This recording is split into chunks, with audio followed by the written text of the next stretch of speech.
নমস্কার বন্ধুরা, বেলাস কিচেনে আপনাদের স্বাগত জানাই। ঘরে থাকা অল্প কিছু উপকরণ দিয়ে বানিয়ে ফেলুন চটজলদি বিরিয়ানি। চলুন বন্ধুরা, আজকে আপনাদের সাথে শেয়ার করব এই দুর্দান্ত বিরিয়ানির রেসিপিটি।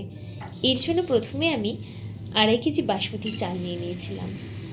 চালগুলি ভালো করে ধুয়ে 1 থেকে 1.5 ঘন্টার জন্য ভিজিয়ে রাখতে হবে। এবারে এক এক করে বিরিয়ানির উপকরণগুলি রেডি করে নিতে হবে। নিয়েছিলাম পেঁয়াজ, আদা, রসুন ও আলু। পেঁয়াজগুলিকে চপড করে নিয়েছিলাম। এরপর একটি কড়াই বসিয়ে তাতে সাদা রিফাইন তেল দিয়ে চপড করা পেঁয়াজগুলি ভালো করে ভেজে বেরেস্তা বানিয়ে নিতে হবে। এবারে একটি হাঁড়ি বসিয়ে তাতে পরিমাণ মতন জল দিয়ে ভালো করে ফুটিয়ে নিতে হবে।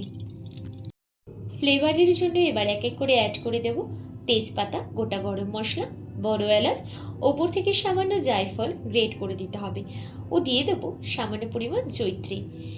এরপরে ওপর থেকে ছড়িয়ে দেব 1 চামচ ভিনিগার।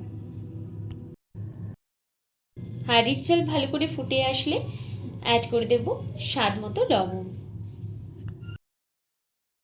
এবারে আগে থেকে ভিজিয়ে রাখা চাল হাঁড়িতে দিয়ে দিতে হবে। যতক্ষণ না চাল সেদ্ধ হচ্ছে ততক্ষণ কিন্তু একবার দুবার নাড়াচাড়া করে দেখে নিতে হবে। বিরিয়ানির আসল জিনিস হচ্ছে চালটি 80% হওয়ার আগে নামিয়ে ফেলতে হবে। এবারে একটি পাত্র বসিয়ে তাতে এক এক করে অ্যাড করে দিতে হবে গোটা শুকনো লঙ্কা, গোটা গরম মশলা ও আদা, রসুন এবং কাঁচা লঙ্কা পেস্ট। ভেজে রাখা পেঁয়াজগুলিকে মিক্সিতে ভালো করে পেস্ট করে নিয়েছিলাম। এবারে মশলাটা ভালো করে বানিয়ে নেওয়ার জন্য তার সাথে অ্যাড করে দেব সামান্য ধনে গুঁড়ো, জিরে গুঁড়ো, হলুদ ও স্বাদ মতো লবণ। অ্যাড করে দেব পরিমাণ মতো জল। মশলাটা ভালো করে কষিয়ে নেওয়ার পর তেল ছাড়া পর্যন্ত অপেক্ষা করতে হবে। এবার এক এক করে অ্যাড করে দেব লাল কাশ্মীরি মির্চ এবং আগে থেকে ধুয়ে রাখা চিকেনের টুকরোগুলো অ্যাড করে দিতে হবে। চিকেনের টুকরোগুলি দিয়ে খানিকক্ষণ নাড়াচাড়া করার পর তাতে এক এক করে অ্যাড করে দিতে হবে আলুগুলি ও চিকেনগুলিকে খানিকক্ষণের জন্য নাড়াচাড়া করে ভালো করে মশলার সাথে মিশিয়ে নিতে হবে।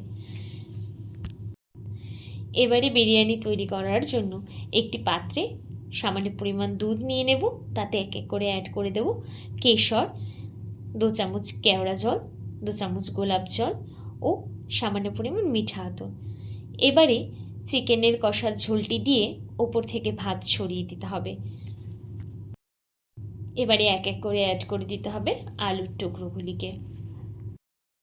আলুগুলি ওপর থেকে সুন্দর করে সাজানোর পর ওপর থেকে ছড়িয়ে দিতে হবে দুধের মিশ্রণটি। তার উপর থেকে ভাত দিয়ে হালকা করে পেঁয়াজের বেরেস্তা ও পরিমাণ মতো ঘি ছড়িয়ে দিয়ে মুখটি ভালো করে আটকে 20 মিনিট মতো দমে বসিয়ে রাখতে হবে। তাহলেই রেডি হয়ে যাবে এই সুস্বাদু বিরিয়ানি। রেসিপিটি ভালো লাগলে চ্যানেলটি লাইক, কমেন্ট ও সাবস্ক্রাইব করে দেবেন। Thank you.